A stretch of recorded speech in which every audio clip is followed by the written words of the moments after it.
We have seen numerous times where MAGA and Republicans have drawn a line in the sand and completely crossed over it. They've wiped the sand away and they draw a new line.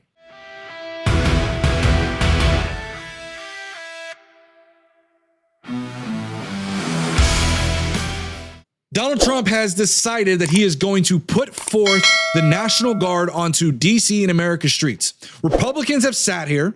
They have absolutely given in to the federal government overreach. They have no problem having the military on the streets, but God forbid if it were a Democrat. If it were a Democrat in power, if Joe Biden tried to do half of what Donald Trump is doing with the D.C. National Guard, they would be calling for impeachments. Let's be very clear. That is very, very abundantly clear here. So over the weekend, we had several protests that broke out in D.C. You can see here some of the protesters shouting traitors, confronting the National Guard at Union Station, D.C. This is kind of the hotbed area right now, so to speak, with this issue going on. Also, by the way, guys, we got 220 people in here. Please hit that like, subscribe, notification bell. Let's get us up to at least 50 in the next 30 to 40 minutes. So then you can see here more protests, and you can see MAGA cult slayer sitting here saying, we want them out now, free DC, we're going to be monitoring for suppression. More protests are breaking out there. And then you have Representative Andy Ogles saying, give Trump a third term, give him a peace prize, and let him run DC as long as he wants. Andy Ogles has put forth an amendment to allow Donald Trump to run for a third term. I've heard many Republicans that I have interacted with on several spaces mention how, well, if Donald Trump runs for a third term, guys, I wouldn't support it. Let's be very clear here. Anybody who says that is lying through their teeth. We have seen numerous times where MAGA and Republicans have drawn a line in the sand and completely crossed over it. They've wiped the sand away. There is no line in the sand. And then we see this scene play out here. Multiple D.C. National Guard vehicles at Lincoln Memorial, which is not a crime area. This is purely a spectacle right now. They're trying to make a spectacle of all the military vehicles on our streets. But you see, I remember a time when Republicans sat by and said anytime that the government asked them to put on a mask, that it was communism, that it was a federal overreach, that mandates were federal overreach. But this here is not.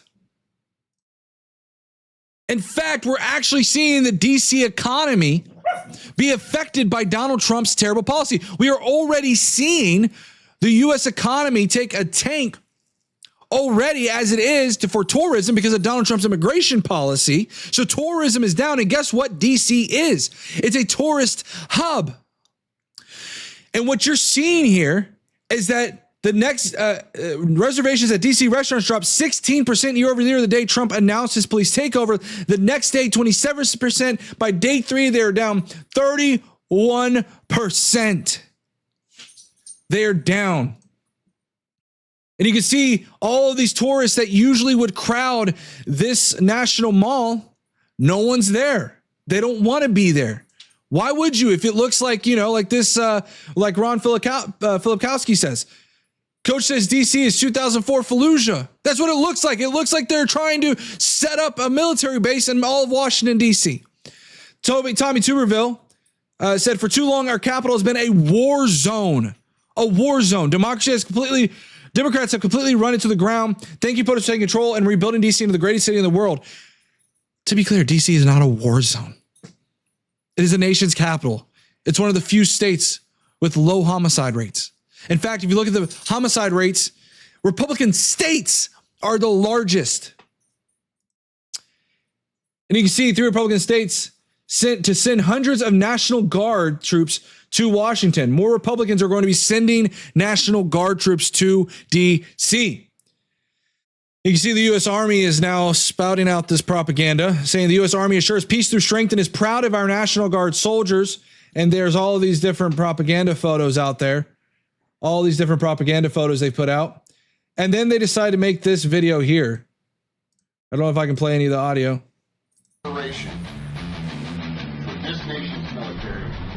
So you can see here, they put out a propaganda video of them storming into DC.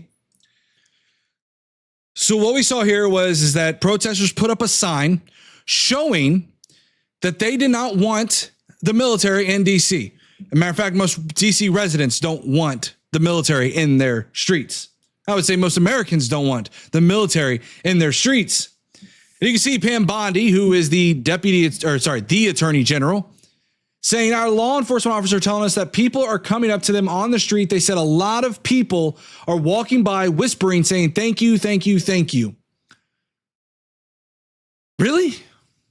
I doubt this has happened. And we've heard this talking point being mimicked time and time and time again, which makes it more likely that it's untrue. And you can see again that there, of all the people around this particular area of DC, 2 violins and a cello are playing Home by Edward Sharpe and the et cetera, inside Union Station. I feel like I just stepped through some kind of portal. This is what DC looks like right now. A bunch of military vehicles all around there. And you can see Marco Rubio in 2016 said, for years to come, there are many people on the right that are going to be having to explain and justify how they fell into the trap of supporting Donald Trump because it's not going to end well. Marco Rubio, who was patently against Donald Trump, is now on Donald Trump's team. It's amazing how that works, don't it? When you want power. But even Marco Rubio kind of put up the warning signs.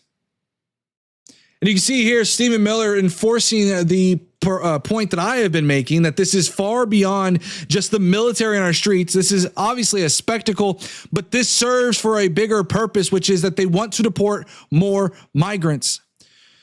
Stephen Miller is saying that sanctuary city officials must respond to Trump's deadline to comply or face criminal charges. We all know they won't comply. We all know Trump will send deputized federal police, and then what? What happens next? This is very clear. What's going on is that Stephen Miller, and they have echoed this many times previously, is that they are sending the military in as a show of force. By the way, if you look at the use of force continuum for several police departments and several other law enforcement agencies, one of those is just sheer numbers. Sheer numbers is a way to intimidate people into complying.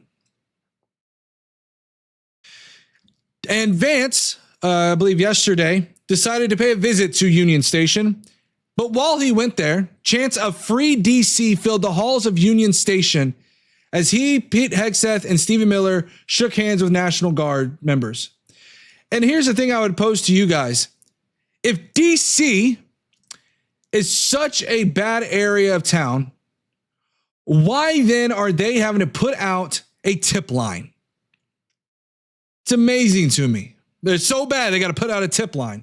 And a reporter asked JD Vance, are you going to be releasing evidence of this? Of what? That DC has a terrible crime problem? You just have to look around. But then Miller also says, so we're going to ignore these stupid white hippies that all need to go home and take a nap because they're all over 90 years old. 90 years old? What? What are you talking about, Stephen?